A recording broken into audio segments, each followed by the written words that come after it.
Good morning, kings and queens. Good morning, kings and queens.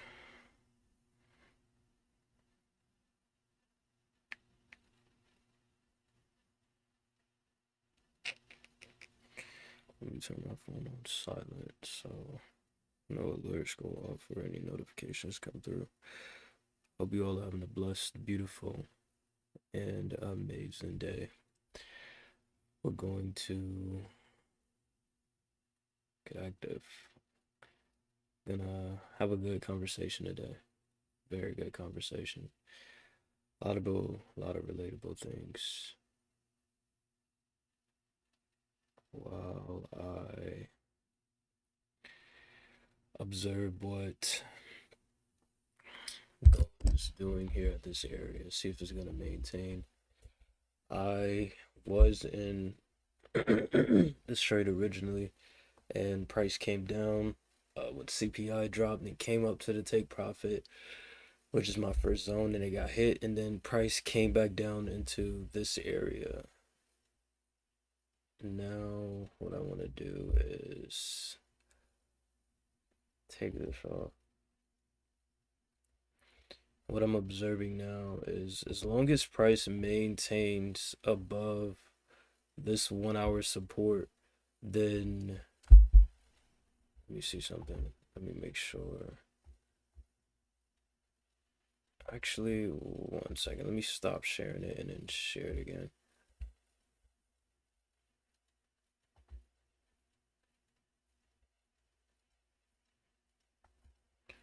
How are you doing? I'm doing blessed. I'm amazing. I'm doing pretty good this morning. That's amazing. Hoping to find a clean setup on gold. I'm gonna talk about gold as well. I'm gonna break down my thought process, everything that I'm looking at, just right here live in a moment before I talk about the topic, because it correlates to what I want to say. The live trading aspect things for me is as a good example of my own testimony that I can share, and I know there's a lot of other things that we relate to.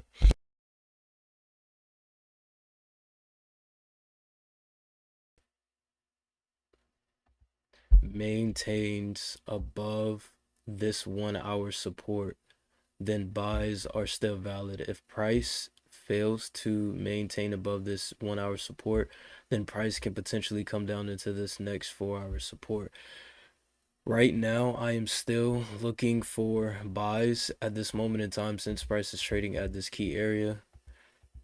Scaling out, price has been trading within this range here for quite some while, since the 6 days. The price has been trading within this range. It's been moving sideways from one level to the next. These are very, very powerful key areas. When price rejected this 4 hour support, it came up into 4 hour resistance, came back down into this 4 hour support. This is a gap here, still in the zone, came up into this 1 hour resistance, somewhat of a gap, a huge gap from here, came back down into support, overlapped it, broke back above, came back up into support, resistance, then is now currently here. If price continues to keep dropping, it could potentially come down to here. As long as price maintains above 4 hour support, then I'm going to be consistently looking for longs for the longer term play. Right now, where price is currently trading at, going back to the 5 minute, what is potentially forming, if price does hold in this area, if it doesn't, then I would invalidate it, If it does hold, it'll be a inverted head and shoulders, where the shoulder is right here, the shoulder, the head, and then the shoulder here, potentially. Looking at structure, this is the higher low point here. It's a minor area in between this zone where price is currently rejecting at. This is where I'm looking for buys here. Right here, this minor area, if I put a box right here, you can see price rejected it, came above, broke below, came back above, retested here, and this is where I entered my other position. I'm no longer in that trade. This is where I entered that other position when price was holding a support here, came back down to here. And looking at it from the concept of support resistance, and I want to share my live trade and speak about something that I've experienced in this area, along with the topic of you know what to do. Every last one of you, you know what to do. We all know what to do, but yet we still continue to keep falling short in areas. And have you guys observed this, right? Let me know if you can relate to this. There are areas in your life,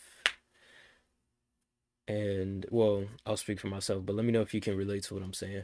There are areas in my life where I know exactly what to do, and I do it without question, and I don't fall short in doing that thing. But there are areas in my life where I know what to do, and I would still fall short in that area.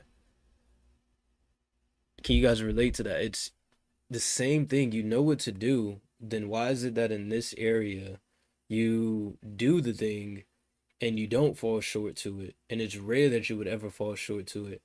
But the other area, you constantly keep falling short at a specific time. And what I've observed in myself is taking the time to analyze those areas, analyze the areas where I don't fall short and I would just do the thing, and then analyze the areas where I would fall short. And I've noticed this distinct difference between the two. The one where I'm not falling short is the one where I kept on resisting when I had that urge and that temptation to give up, if that makes sense. And the one where I would fall short is because when it gets to a certain threshold, it's like, all right, then you fall short back into it. The other one is when you get to that threshold, you keep on pushing through. And that's the biggest difference that makes all the change in every area. It's sticking through it long enough to build trust in it. Because think of somebody in your life right now who is very important to you. You trust them with your life. Think about that person. And then think about how did it get to that point where you trust this person? Why do you trust this person more than you would trust a person that you just meet randomly at a gas station? You would trust this person with your deepest secrets. You would trust this person with your life. If you had kids, you would trust this person to be around your family, trust this person to be around your mom. If it is, like, let's say if it's somebody else, but if it's your mom, you would trust them with your everything. Why? How did it get to that point? It's because you spent so much time with this person through different seasons. You wasn't just with this person, and this person wasn't just a part of your life, and you wasn't just building during spring. You was building during winter, fall, summer, and then on top of that, during the springtime, the weather's not always beautiful. You can have times in the spring where the sun is shining, flowers are blooming, weather is amazing, the atmosphere is just absolutely beautiful. And then there's times in the spring where you have hurricanes, where you have tsunamis, where you have rainstorms, floods during that same season. And during those seasons of storms, when things truly, really start hitting the fan, that's how you know who's really in your corner and who's not. Because we've all had people come in our life, we have people gone. We have people who were in our life when everything was good. And then when we start going through those things, when we start going through the trials and tribulations, that's meant to happen. When we started going through those, we started to see those people disappear. When we weren't popping, when we weren't falling into when we were living in the world and doing all the things, when we were partying and doing all of these things and just living worldly, everybody was our friend. Everybody wanted to be around us. But when we no longer want to, let's say, go out and go drinking or indulge in this thing anymore, and we want to better ourselves, those people no longer be in our lives. Why? Because of that season. When we were, or if you are, going through those financial struggles, when you was able to go out and you was able to do this all the time because you had money, everybody was there. When things hit the fan and you don't have a lot of finances, right? Those people are absent, disappeared. You need a little bit of help, those people are disappeared. People were always coming to you when your cup was full and you were always pouring it to them, and now your cup has run empty. And now you need to refill up on your cup and you want to go to those people, those same people, and ask them for just a little bit, not the whole thing, just a little bit from their cup. And there's an excuse. No, I can't do this, X, Y, and Z. Through that season, that person didn't stick through. But through the season of those people that when you were at your lowest, they were there for you. When you going through the finances, they were there. When you were going through the mental battles, when you was going through the spiritual warfare, they was still there in your corner. Think about that person. If that person is in your life or you once had somebody like that in your life, because there's a time and season under the sun for everything. The reason why you love and trust that person so much is because you stuck with it long enough to see the result. And that's what we have to do in our own lives, in our areas. Those areas of our lives where we keep on falling short, those are the areas where, okay, when I feel like falling short, now let me just hold out just a little bit longer. Let me just hold out just a little bit longer because I've observed this and God has shown me this in so many different ways. When you hold out just a little bit longer, that's when that blessing is right around the corner. When you feel that temptation to go back into that thing and you want to fall short, that's when that blessing is right there around the corner. I've observed that. And I'm walking in that right now with you guys in my business. The only reason this business is here is because I held out a little bit longer. The only reason why I am creating content and doing this stuff is because I held out a little bit longer. You know, I shared that testimony of when I was with the other company.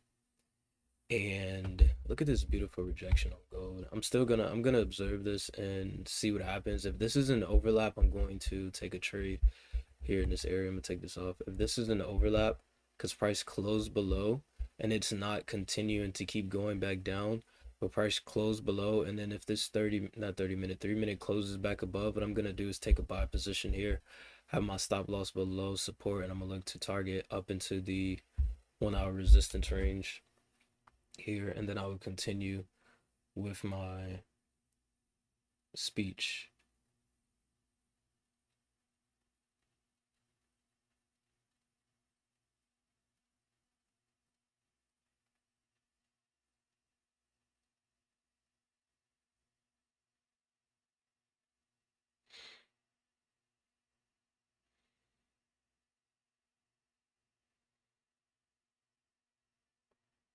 This 5 minutes still. I want to see how this 5 minute closes as well too. The 3 minute overlapped the area, which is beautiful. The 5 minute had a beautiful clean rejection close here. It came down here and closed beautifully above this area. Nice overlap here, and the overlap on the 3 minute. As long as price holds this area, price could potentially come here. And this is one of the examples of, for me, this is one of those areas where I trust in it. My support and resistance, me trading from level to level, is something that I trust because I stuck through it so long through all the seasons. I remember there was that season where, and let me know where you guys are at, because I wanna hear you guys' testimony as well. It doesn't matter like what area of your life it is. It doesn't matter if it's trading, fitness, business, singing, music, whatever area. Because we all, what I'm speaking on, it doesn't apply to a niche. This is all internal. This is mental. This is spiritual warfare. This isn't a trading related thing. This isn't a fitness related thing. This isn't a cooking, clean. It does not matter. It's just think of this thing and see if you can relate to me on this. And I want to know you guys' testimony as well. For me, let's do support resistance because this is one thing for me. And I remember when I first started, and you got to understand is I've started to notice this as well now at my level. Now where I'm at now, if I'm sticking through it, I understand now of seasons. When you first start, you shouldn't expect to know everything. But when I learned about support resistance, I learned about support resistance within my, and I knew what support resistance was. It was very simple. An area where price has a high probability of rejecting. It respected it a lot in the past. It's an area of liquidity where a lot of people are looking to take trades. I knew that within my first couple of weeks of trading. Yet it took me years to actually solidify a support and resistance style flow of trading, to actually trust in it, to stick through it. And I've observed, analyzing the different seasons of support and resistance. It's, I first started, I learned the concept of it. I learned from many things that all people, they taught it the same way, it just used different names. Support resistance, fair value gap, all of that. It's the same thing.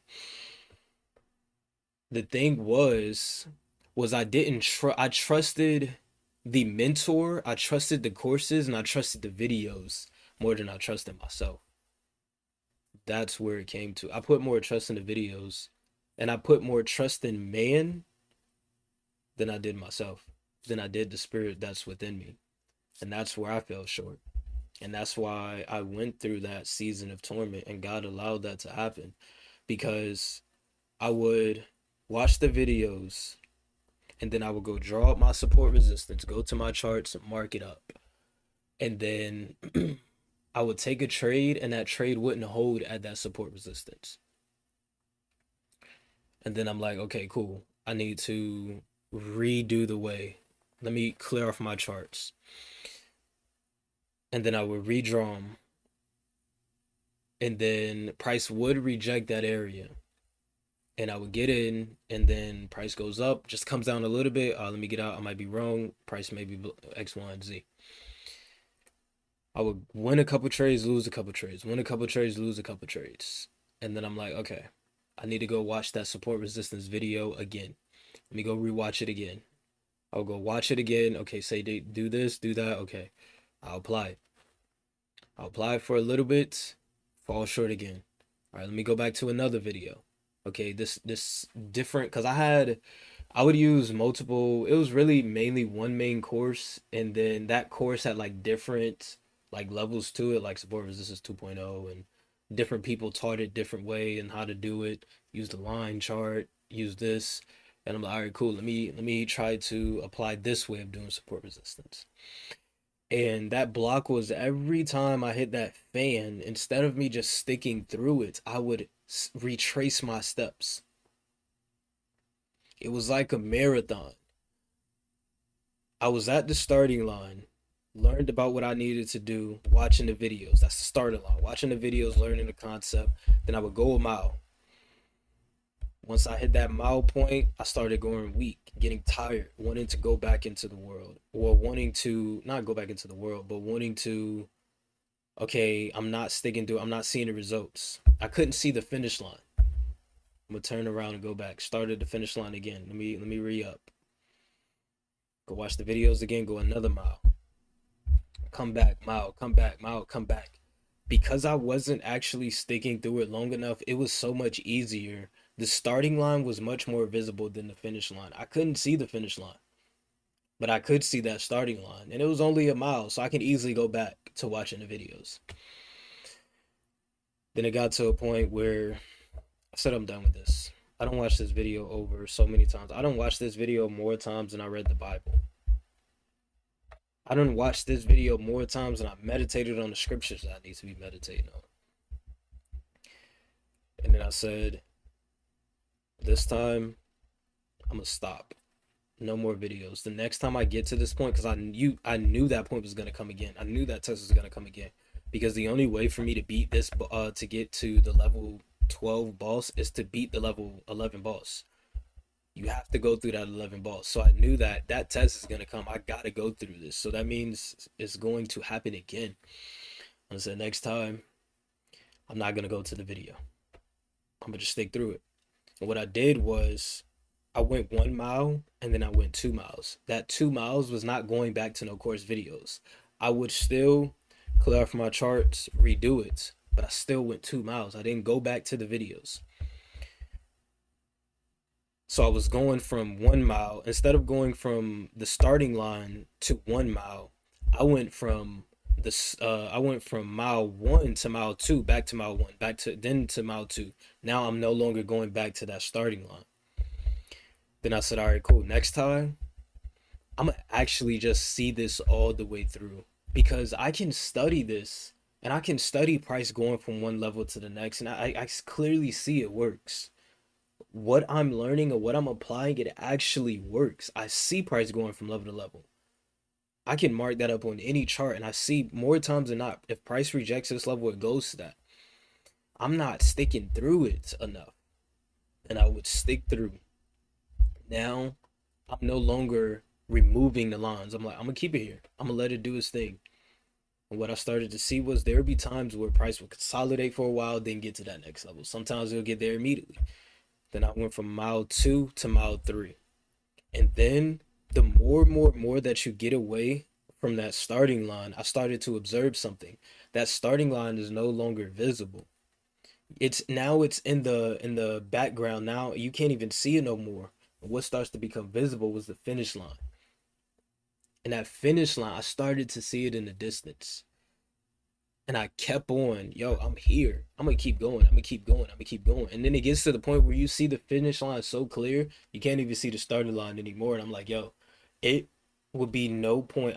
I can see the finish line. Why would I go back to the starting line? Why would I go back to those videos? It's no point. I already seen this play out so many times, and I trust this so many times. And I would stick through it over and over and over again.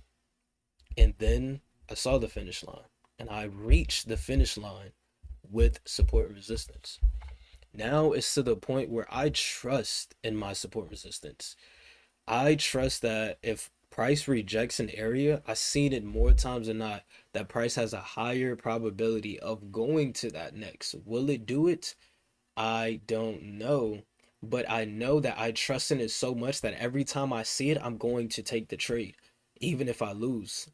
Because I done went so long and I done built up that muscle memory, that record of seeing that more times than not. When you just let it do its thing, more times than not, price will get to that next level.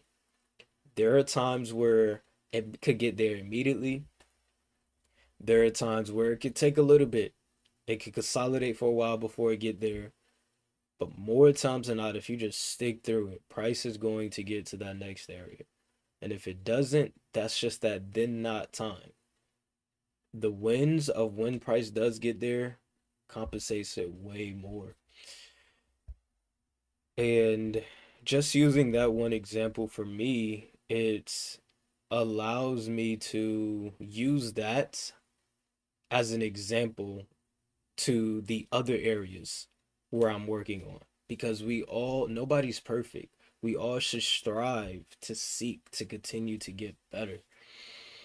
And every time I think of it, I always think of the areas of my life where, yo, look at how simple and solidified this is. If you can do it in this area, you can do it in that. There's nothing, because the word tells me that there's nothing that you can't do. Um, I can do all things through Christ who strengthens me. God will never put you through something that you can't handle, but through everything, He will give you a way out. And when I observed that, I'm like, yo, look at these areas in my life. Fitness. Majority of the times, being real, because I train so often, I train six times a week, and on my rest days, I do a lot of mobility things, but I train just about every day. Being completely honest, I have such a passion for calisthenics, and I have just such a passion for training my body and my mind, because it changed my life. I remember, it's deep to me because it changed my life when I was at my lowest, and God put that in my life, and it completely changed me, and it transformed me into the man that I am now, because the word says the body is the temple, and I wasn't taking care of the temple that the Holy Spirit is supposed to dwell in. It was like a the Holy Spirit was like a roommate that was coming into my house, and my house was filled with so much junk.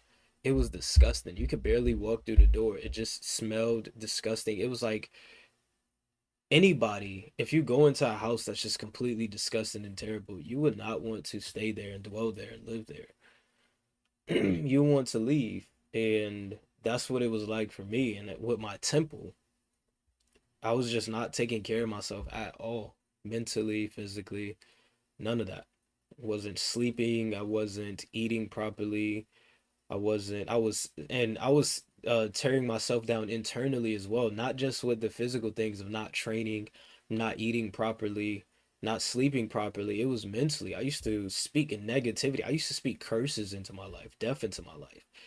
And I used to beat myself up and downplay myself so much. And that's worse.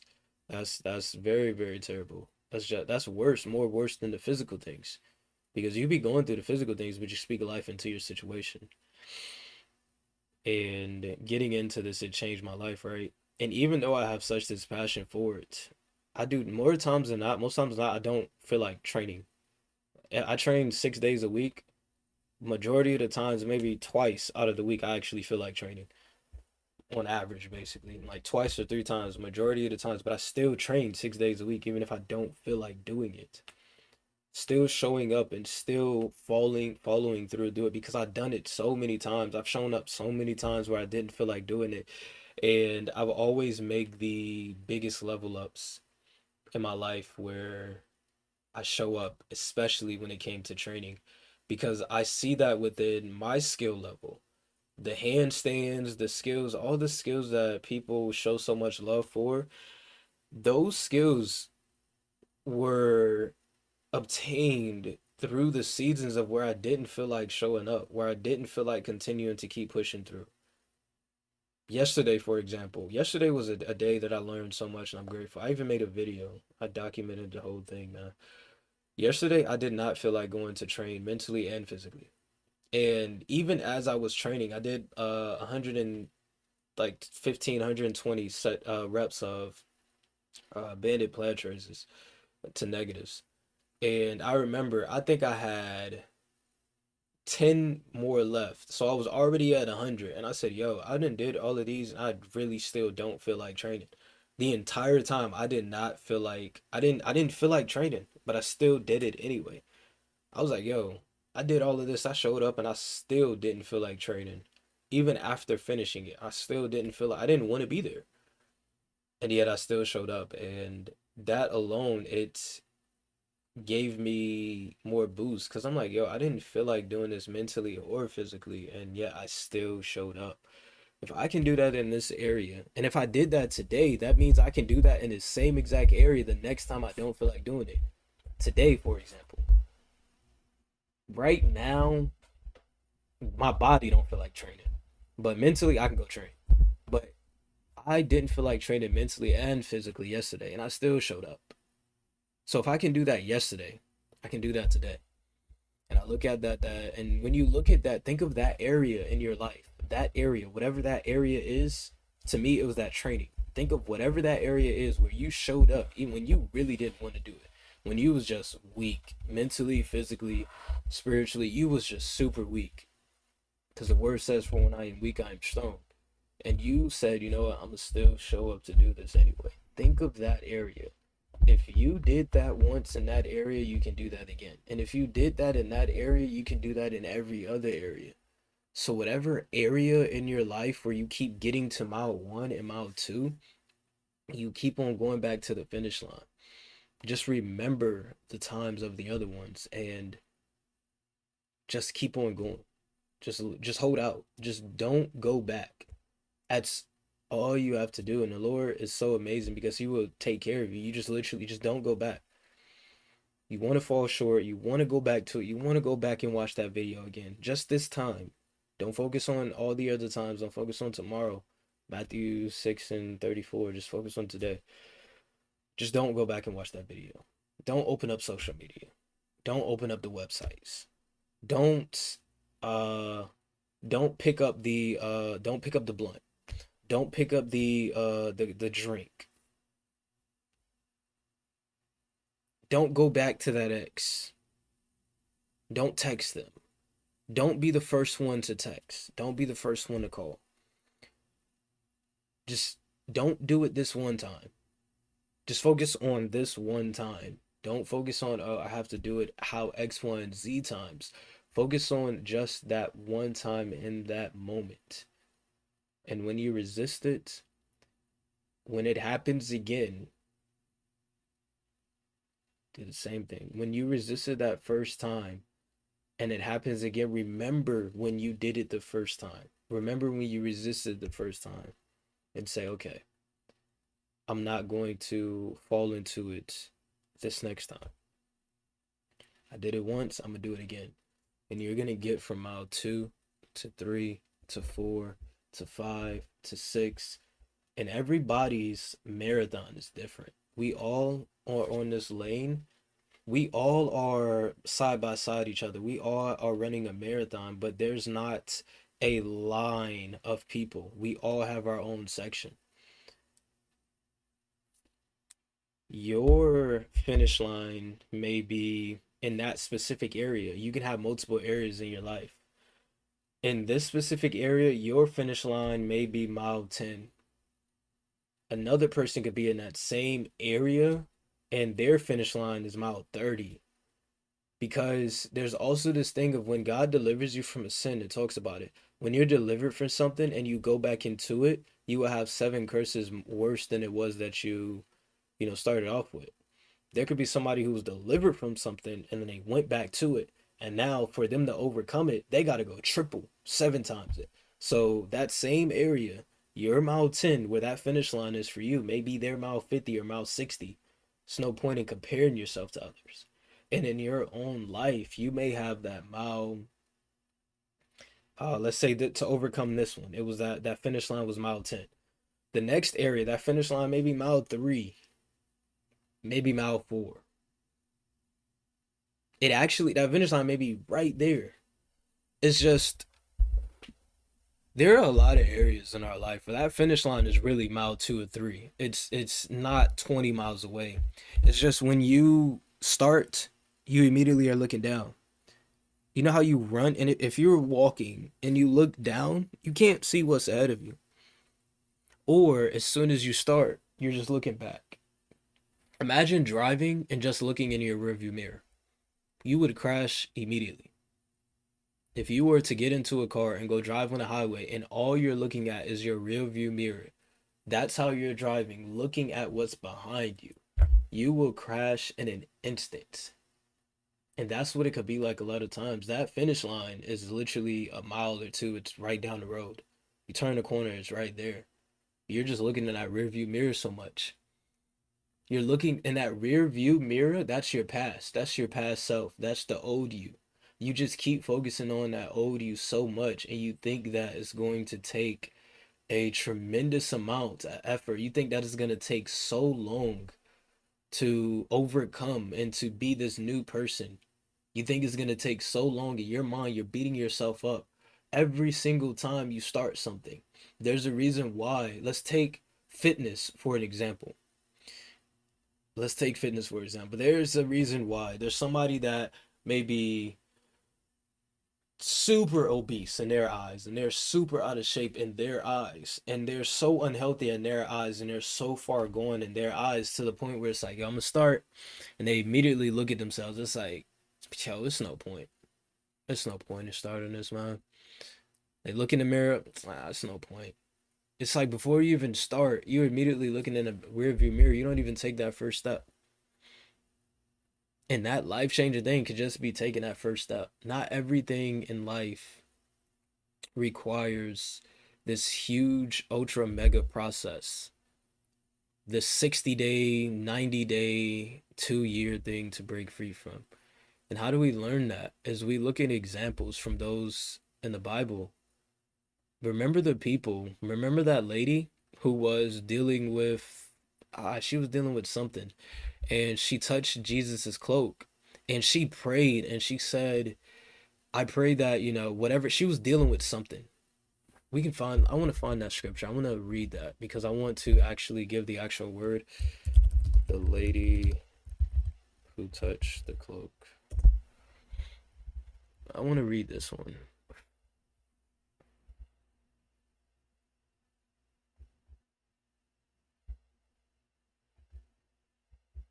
I want to show you an example. There's so many examples, but I want to show you this one example of how just your faith and belief could truly save you, and you could be healed just by your belief and your faith.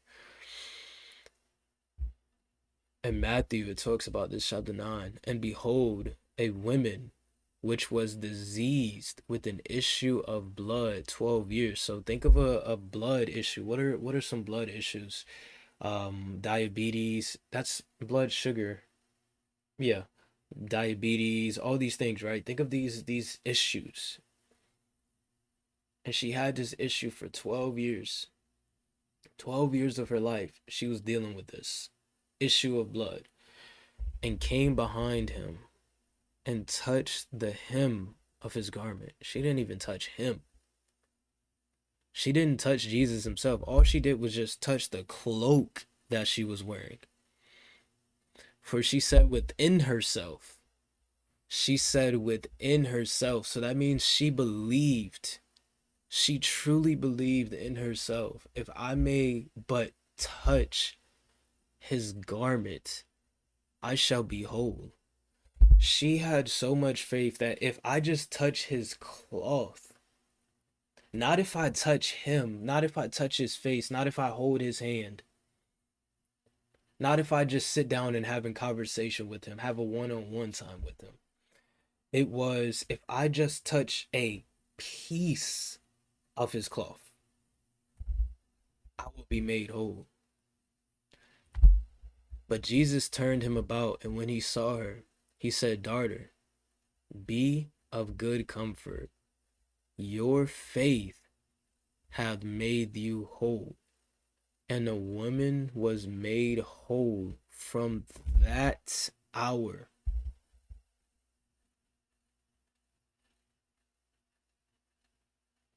Your faith has made you whole, and the woman has made whole from that hour. Just by having faith and touching the cloak. Faith small as a mustard seed. You don't have to have this huge, monumental faith. She just had a little bit of faith, and that little bit of faith completely transformed her entire life. And she was healed from something from 12 years. She decided, you know what? I'm gonna stop looking in this rearview mirror. And I'm gonna look straight forward. There's a reason why the rearview mirror is this small, but your windshield is this big. But yet, you can get so caught up in looking at this small thing that you don't even see the bigger picture. And she decided to stop looking in this rearview mirror and said, I'm gonna actually look forward. And just by doing that alone, she was healed and she was saved. That was from a disease of the blood. So that's, think of something like that. Cancer. You can be healed from cancer. I know this because I've witnessed God's beautiful things in people closest to me, their life. My mother had cancer and she was healed from it. She got it out of the blue, unexpected, and she was completely healed from it. And she shares it all the time. And every time and she's grown so much from that time, because and she talks about it every single time about it. Every time somebody mentions it about it, or she shares her testimony about it, every single time she says it was God. It was God that healed her. Because throughout that time, she kept on praying and she kept on saying, God, whatever it is your will, you do it. I trust in you. I know this is for a reason.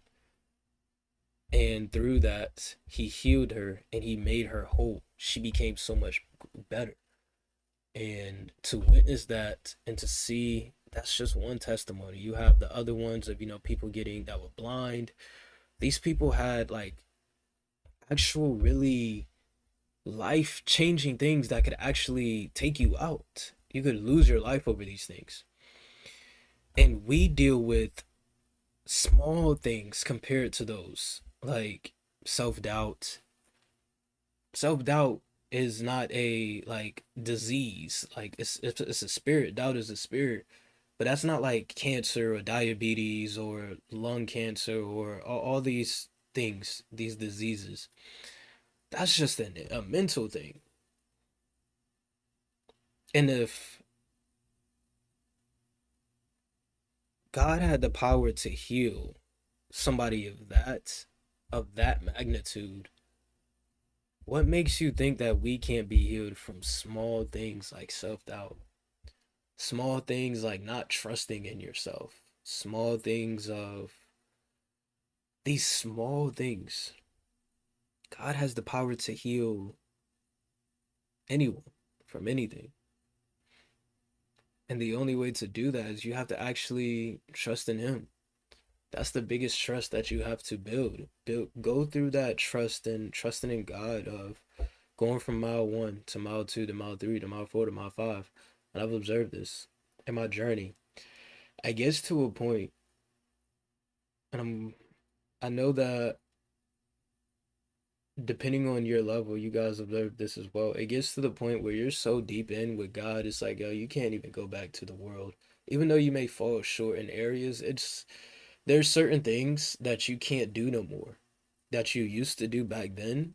There's certain things that you can't in certain areas, and that shows growth.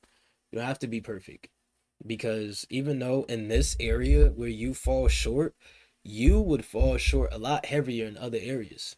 This area that you are falling short in, there was once in time where that area where you no longer fall short in was you was a slave to it, whatever area that was, and you're no longer a slave to that no more.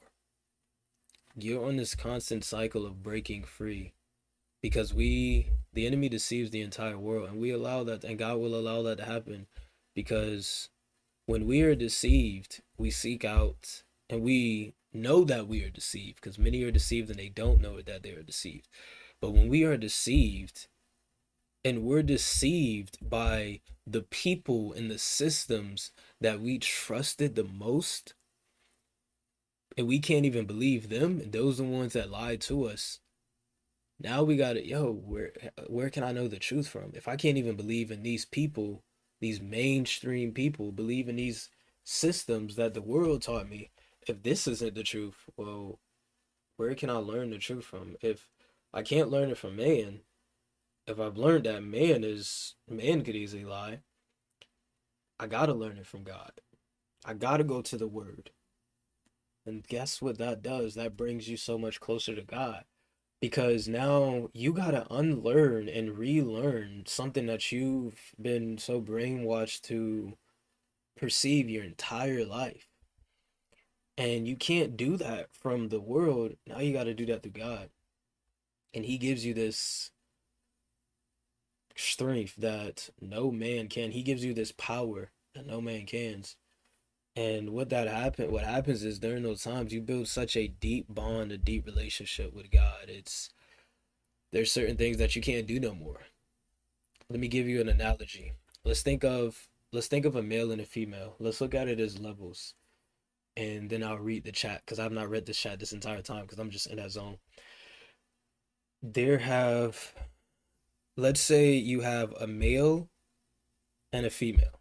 Let's call them a man. Yeah, just let's just say a man and a female. At first, let's say the first stage, let's say they were just going into a grocery store and they just happened to see each other going down an aisle, smile, make eye contact, keep it pushing. And another female comes around the corner and she approaches that man and she actually talks to him and wants to get to know him and things of that sort. That original female, her and that male have no relationship together. So it doesn't matter who comes up to him and talks to him. 50 people can come up to him and talk to him, and that holds no weight to that female because she didn't even hold a conversation with this dude. Doesn't hold that much weight. Anybody could talk to him. It doesn't matter. Next scene. The same two people, they actually stop and they talk to each other. And they start to have a little conversation. They maybe talk for about 5-10 minutes, getting to know each other and things of that sort. Just having a nice small conversation. Complimenting them, you look beautiful, this, that, and the third. If another woman came around the corner, that woman would have a slight different reaction than the first one. It may not be huge, but it'd be a little bit more different of a reaction. It's, we was just bonding and talking, and now this other female comes and now you're doing that with her. That's a slight more of a reaction, right? Because y'all had just a little bit more of a connection. Let's go to the next scene. This time, same scene, same scenario, but this time y'all actually got each other's numbers and y'all started texting some and y'all started getting to know each other a lot more, and y'all got to the point where y'all would consider yourself talking, consider yourself in a relationship. Y'all even went on dates and stuff. If another woman came and did the same thing, that's a lot more of an impact, of a weight between those two. That bond that they built, it's a lot bigger. You can't just do that because when you just, hey, how you doing? That man, he can go talk to any woman because you're not in a relationship. So if that woman came up, he could talk to her. But now you're speaking, you're actually consider yourself in a relationship with somebody. You can't just be going around speaking and talking to any, like, having those romantic style, like you're trying to get in a relationship with this next woman. You can't be doing that. That's being disloyal. And if the women found out, it's a lot heavier that relationship breaks. Now let's take it, we're going to do two more levels. Let's take it to the next level. Y'all got married. You started here, now you are married. Cheating on your wife or cheating on your husband. Let's just use the husband aspect of things since we were just doing the husband the whole time. But now the husband is cheating on that wife and you're married. That holds a lot more weight because now you done, let's say, got to know this person's family. Y'all done, got a house together. Y'all done got all these things together, all this stuff. And now that relationship, you cheat and that tears it down. The consequences are a lot heavier now. Now you may lose the house. You may lose these things. A lot of things can happen. The consequences are a lot deeper. Now let's take it to the last level. Y'all got married and y'all had kids. Now, think of the consequences that come from that man cheating. Not only do you lose everything, potentially, depending on like how y'all did it. You lose your children. You could potentially lose your children. You won't be able to be around your children, and on top of that, you would maybe even have to pay child support, things of that support that nature. And then on top of that, imagine how much more difficult it could potentially be for you to get into another marriage. When you never was in a marriage in the first place, that's different. But now to get into another marriage, to go through that entire process again, think about how much more difficult that is. Think about the consequences that come with it. That's the levels to it. And that's how it is with the relationship with God and building that relationship with Jesus, right? Because you get to that, you start off here, and then it gets to the point where your relationship is so, like, you're so locked in to where you can't do certain things no more. The word says that, it says, be not many masters, for you will have the greater condemnation. If you're gonna go all in, you're gonna go all in. You can't do certain things, and God won't allow you to do certain things.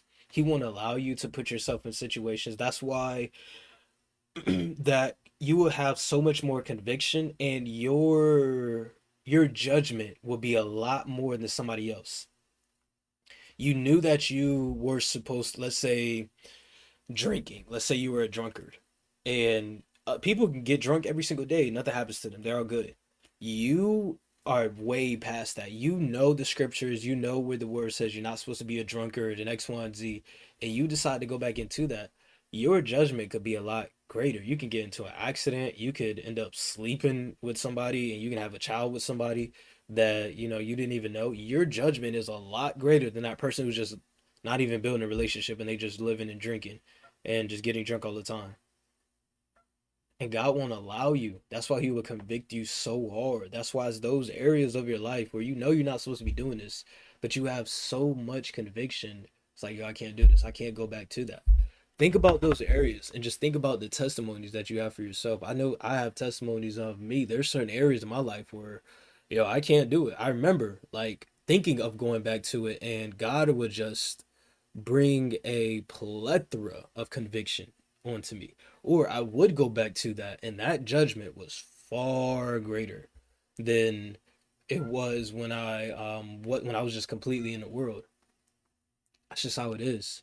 Just think of those areas in your life, and it's a blessing because when you get to a certain, think about how beautiful that is, and that's a great thing because you are leveling up, and there's a certain threshold now, because that threshold that you're at that you can't go back to, most people, because the word says the narrow path that few people find and the wide broad path that most people travel, that threshold that you're at, people can't even fathom being at that threshold.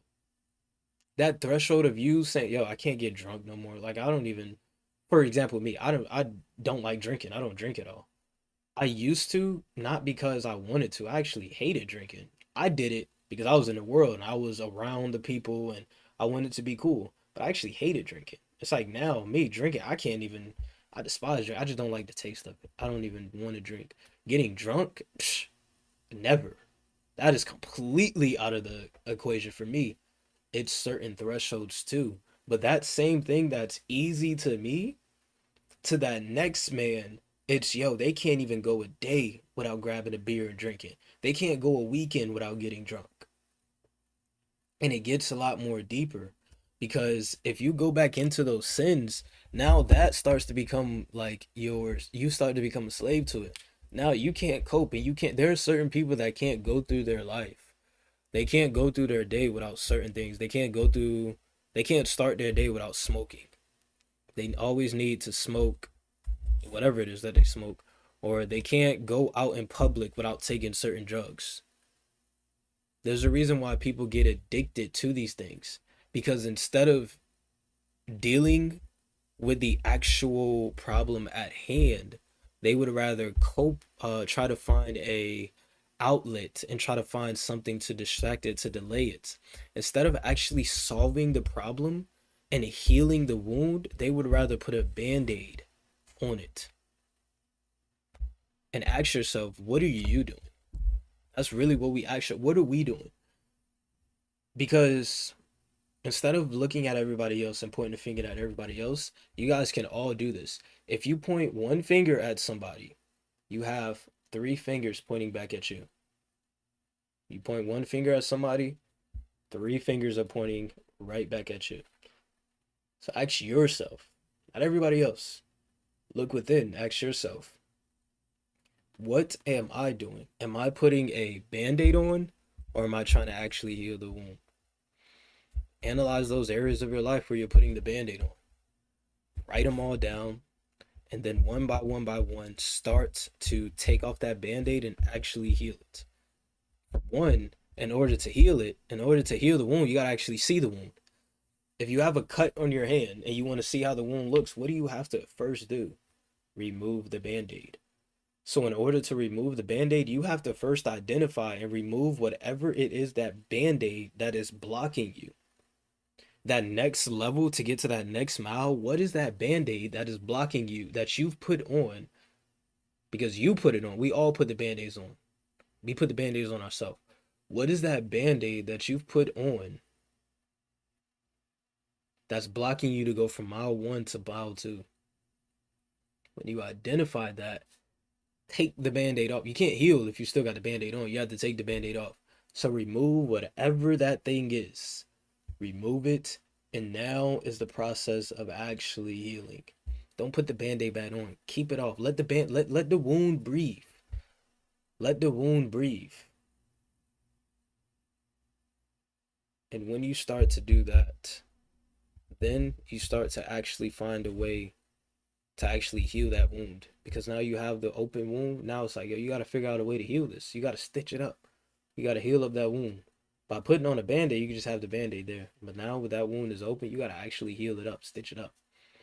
Do the things that needs to be done to actually heal that wound. But you first have to actually take off the band-aid. Once you identify that band-aid and remove it, that's when the true level up starts. Let me look at the chat. I wanted to flow. Now look at the chat because I didn't want to just start flowing in because I was in that zone. All right, I'm gonna pull up the chat now. Oh, let me go back to here.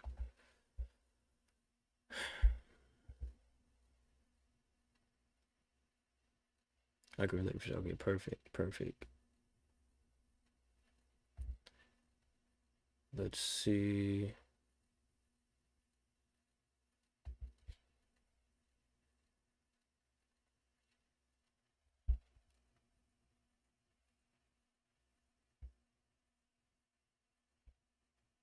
Oh, the chat is.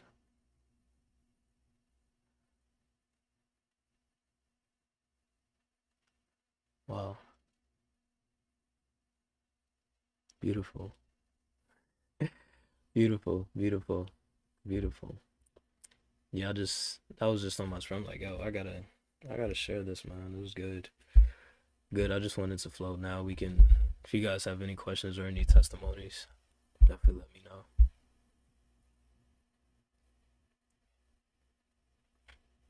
Because we all gotta understand that this is why it's everything that you do, right? It's really no point in comparison will take away. Comparison really will just destroy your entire life, man. There's a reason why that's the 10th commandment. The 10th commandment says don't covet, and covet means to envy and want. Don't covet your neighbor's house, wife, all the belongings of your neighbor. Never covet what somebody else's has. Because you may want what they have on the outside, but you don't know what that person deals with on the inside. Think about somebody, for example, think about somebody who may have millions of dollars, all the money in the world. You may want to obtain what that person has, all the money that they have. And yet, that person may be dealing with some crazy demonic spirits. You don't want to take on that. You want to take the worldly things that they have, but you don't want to take on the spirits that they have within them. For example, you could look at let's look at these stars, right? These models. I was just reading Proverbs. It talks about that. It was in, what was it? Proverbs 3. It talked, well, Proverbs, it talks all about the wicked women. But let's look at these stars, these OnlyFans models and these stars, right? Somebody could look at them and look at, yo, how beautiful their body looks, because a lot of them, they get plastic surgery and stuff because that's their job. Like, you make money off of your appearance. If you have bigger boobs, bigger butts, slim waist, the things that are pleasing to a man's eyes, right? If you have that, then you're going to get more attention, make money. That's just the truth of it. That's the lust of the eyes. Men would rather see that than to see, like, let's say a huge, there are men out there that would love that, but huge, overshape, by the way, all of that. Most men would rather see somebody who's in shape, nice, big butt, big breasts, all that things. And there could be women out there who, or you say, I could take, but we can do both men and women. There could be men out there who is like, yo, I would just love to, have her in my life. I would love to, if only I could just, have her in my life. If only, if she was mine, if only I could spend some time and be with her. And those looks, you want the looks, you want all that. But you got to understand the underneath layer and all that. Those are soul ties. Because when you are sleeping and you're in, having intercourse with all these different people, you're building soul ties. So that means those spirits that was on those all those other men, they now come upon you. And now which can happen is you can build a soul tie with this female as well. You get ensnared, like the Proverbs talks about, you get ensnared by that woman, who's in the streets. Her lips, her words are sweet as honeycomb, and you get ensnared, and now you build a soul tie with this female. And I was like, that's all you think about. All you think about is this female. You cannot stop thinking about her all day, every day, and no matter what. Even if with your, even if you become with another woman, like, even you just still thinking about this woman. You didn't build this soul tie. All those spirits, those demonic entities that she has, now that is a part of you. Is it worth it?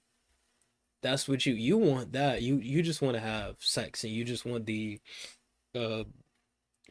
uh the intercourse. You just want the feeling because of her body and everything like that. She deceived you. And women could be the same way. Women, they want the body that she has. They want the money, fame, attention that she has. But yo, those spirits and those soul ties and the things that they do behind closed doors to achieve that fame and that success, are you really willing to pay that price? Think about the things that they have to do behind closed doors to obtain that. Those type of women that do that, they can't, they won't, they can, like, can't have children for the most part. There are some that will have, like, you can't have children, you can't get married, and it's like you just live your life sleeping around with man after man after man. You will never have that person and be able to say, like, yo, this is somebody that, I can really trust in and be with this person. And what that does is, over the long, now you lose trust. Because you're sleeping, because it's your job to sleep with a bunch of different men, and you can never actually build a bond, a relationship with that. So you see the danger and you see what comes with that. So you should never want to seek to be like somebody. All the people that have the money, that have the status, that have the fame, the views and followers, never, don't let those words come out of your mouth, because those are curses. Don't speak curses into your life. Don't say, I wish I could be like this person. I wish I could be like that person. No, the only one that you should try to strive to be like is Jesus. Jesus was the perfect one. If you want to say, I want to be like somebody, the only person that you should say is, I want to be like Jesus. I want to respond to situations like how Jesus did. I want to walk like how Jesus did. I want to be obedient like how Jesus did. And when you do that, when you start actually wanting to be like Jesus and actually follow after him, then what you're going to do is actually seek out the answer and seek out the instructions. And you're going to actually learn, how did Jesus carry himself? How did Jesus walk? How did he speak? How did he overcome the temptations? How did he respond to situations? Because if you read the Gospels of Jesus, every single thing in life, Jesus that we go through in life, everything he went through, the servant is not greater than the master. Every single thing that he went through, we will go through at one point in time, regardless of the magnitude of the level it is. People betraying you. If Jesus had a Judas in his circle, what makes you think we're not gonna have Judases in our circle? People that betrayed us. You've all may experience this at some point in time where you had a Judas in your circle, a best friend, a close friend, a family member, and they betrayed you. We all will have a Peter in our life because Peter had the Holy Spirit. Peter loved Jesus. Peter really just loved Jesus. He was just weak. Satan used Peter multiple times. It said that Judas was the devil. Peter wasn't the devil. Peter was that one that was really rocking with Jesus. Think about all the scenarios with Peter, right? Who was the one that walked on the water? Who was the one that said, "Yo, Jesus, if that's you, let me come walk on the water"? That was Peter. Who's the one that cut off the dude's ear? That was Peter. Who was the one that when they was at the table and Jesus said that, one of you will betray me and X, Y, and Z? Who's the one that tried to rebuke him? That was Peter. Who was the one that was asking all the questions? Is like, yo, Christ this, Christ that, yo, what's this, that, and the third? It was Peter. Peter loved Jesus. And he fell short multiple times at the table, this, and then even when he denied Christ 3 times. And because it said that after he did that, it said Peter wept. So Peter was very sorrowful because Peter really did love Jesus. So we all are going to have Peters in our circle.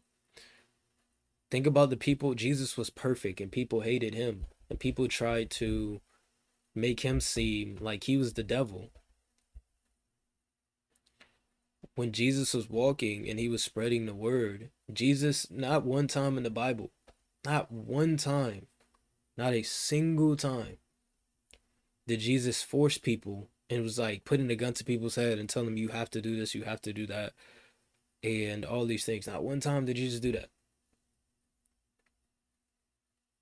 Jesus teaches us how to carry our stuff in life around people because Jesus never once told us to follow a religion. He said, follow after me, him, basically. He never told us to argue back and forth. He never told us to repay evil with evil. He never told us to follow the things of the world. Jesus never told us to do these things. So if the word didn't teach us, who taught us? Man. The word says, do not follow after the traditions of man. And this goes back to where I say the systems and understanding that, because you guys are truly a blessing to me in my life. And the word talks about that as well, is, not thinking of yourself to be almighty and all better. Because when you walk in the spirit, you understand it's just different levels. It's just there's certain levels that I'm at in my life that is an inspiration to those who are not at who are trying to get to a level that they want to be, whatever that area is, because there are people that would look at me and they don't look at me or anything for, let's say, finances wise or worldly things or cars or X, Y, and Z, but they may have somebody else that they see that's an inspiration to them in that area, but in a specific area it's not the case for them. There may be people that are inspired by me in my fitness area, and trading wise could care less because that's not what their passion is. That's not something that they do. It's different areas. You can't expect people to love you in all your areas. And that's something to, always keep in mind. And that's why I've observed it's not about being better than the next and not making yourself to be over righteous and almighty, because that's what the Pharisees did. The Pharisees portrayed themselves as if they were God. And that's not what we're supposed to do. We're just servants of the Most High. You're either of the Most High or you're of the devil, whichever one. You're a child of God or a child of the devil. The word talks about that. And we are all children of God, because And that's why God puts us through experiences because it humbles you. Because I was once a lost sheep. Remember that 99? He left the 99 to get the one lost sheep. I was that one lost sheep. And I know that there are other lost sheeps out there. So I know that I was once that lost sheep. So who am I to scold or hate on someone else for being lost as well? That's not my job. I'm not. And when you have that until it gets to a certain level, you don't have that spirit. You don't have that spirit of hate. You don't have that spirit of anger. Because think about it, observe this. How is it that somebody who you don't even know, random people, they just hate you for no absolutely reason whatsoever. You don't even know this person, but they hate you. That's that spirit that's on that person, and you don't have that spirit in you. I don't have that spirit in me. So I can't hate on another man or go back and forth and all that things, and it's no point. What is it? What do you profit from that? You just waste your energy because there are people that the word says it says the wicked can't go to sleep at night until they lead somebody astray, until they do wickedness and evil. There are people out there that literally they can't go to sleep, bro, until they do something wicked, until they lead somebody astray. And that spirit can be in anybody. It said the wicked, and that spirit of wickedness can be in anybody. It could be your friends, it could be your family, it could be someone closest to you.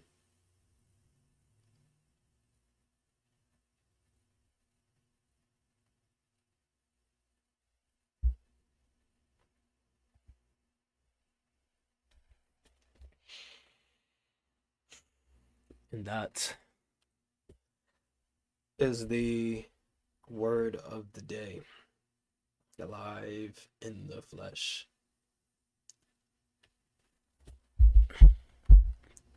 Would anyone have any questions or things of that sort? Gold is trading here. Gold continues to keep maintaining above here. Price is valid. Another overlap. Price broke below, broke back above here. More times than not, if price overlaps this area, because this is the time where price overlapped it here on this. What time frame was it that I was looking at? Was it a 5 minute or 1 minute? 5 minute. On a 5 minute time frame, price overlaps. Price came down, broke below, broke back above. More times than not, if price overlaps this area again, like it overlaps and it breaks back below, it's a higher probability chance price is going to come down into 4 hour zone. And if that's the case, buys at this area are not valid at this point in time. And if price comes down into this area, I'll just wait for the same exact thing that I did yesterday for the buys at the same exact area. Where was it? Here, when price shot up here and went all the way up here. Here, I didn't hold it all the way up to here. I got out here at this area. I didn't hold it or get back in again here to catch this one, but I did catch this one here. And that's what I'm going to look at for the rest of the the rest of the day on gold. There are no more fundamental news. I believe they're the guy, not the prime minister. What is that? The uh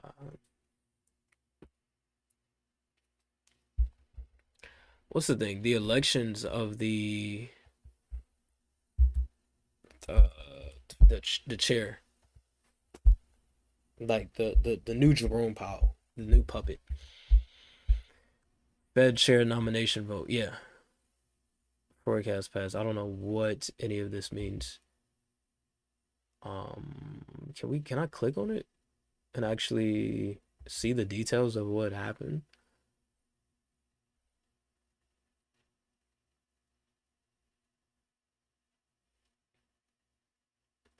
Oh, okay. The US Senate will vote to pass or reject the nomination of Kevin. Oh, so it's not the actual Fed chair, it's the nomination of like if this person Could be a part of the nomination.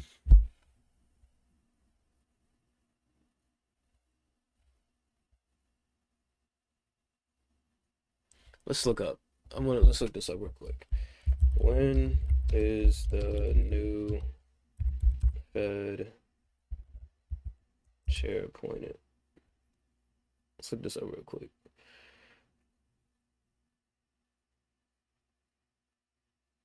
Kevin Warsh this week as the chair of the Federal Reserve.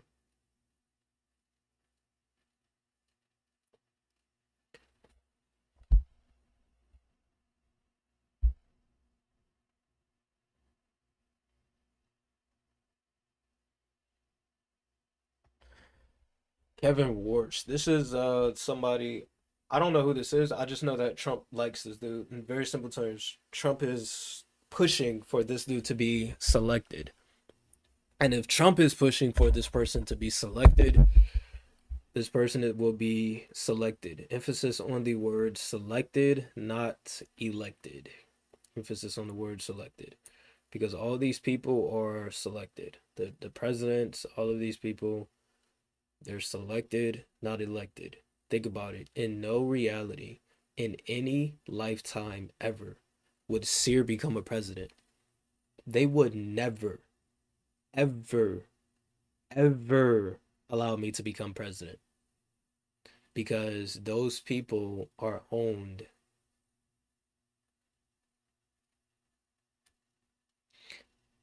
I would never be able to be the president. It wouldn't be able to happen. Because I would expose everything in the entire world. But I would never be able to be president. You have to be selected. You can't. I remember I had a dream about, not a dream, like at one point in time, like as a kid, I was like, yo, what if I would like to be president? Like, what is like, how do you go to school for that? Think about it. Think about it. Like, how do you go to school and say, yeah, I want to go to school to be a president? There's no classes in school for that. It means you got to get selected some way, or form, or fashion. You don't gotta, like, how do you